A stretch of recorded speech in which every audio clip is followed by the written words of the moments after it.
Hello সবাইকে। এত গরমে কেমন আছো তোমরা? বেশ কিছুদিন হলো আমরাও কিন্তু তেমনভাবে কোথাও বেরোচ্ছি না। তাই কাল বিকেলে ভাবলাম কাছে পিঠে থেকে ঘুরে আসি। আর কাছে মানেই তো নৈহাটি ফেরিঘাট, ভেবেছিলাম ফেরিঘাট থেকে একটু হাওয়া খেয়ে নিয়েই চলে আসবো। কিন্তু ফালুদা দেখে সেটা আর হলো না। এই দাদাটাকে বলেছিলাম যেটা তোমার ভালো মনে হয় বা যেটা ভালো খেতে হবে তেমনই কিছু করে দাও দুটো। তো একটা করেছিল বাটারস্কচ ফ্লেভার আর একটা করেছিল স্ট্রবেরি।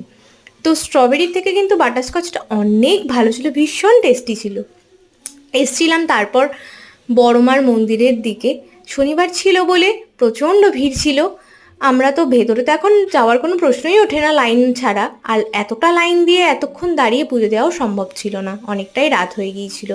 গঙ্গার ঘাট থেকে হাওয়া খেয়ে তারপর চলে এসেছিলাম বাড়ির কাছের একটা দোকানে। সেখান থেকে দুজনে মিলে বিরিয়ানি খেয়ে বাড়ির দিকে চলে এসেছিলাম। আজকের মতন টাটা, ভালো লাগলে অবশ্যই একটা লাইক করে দিও।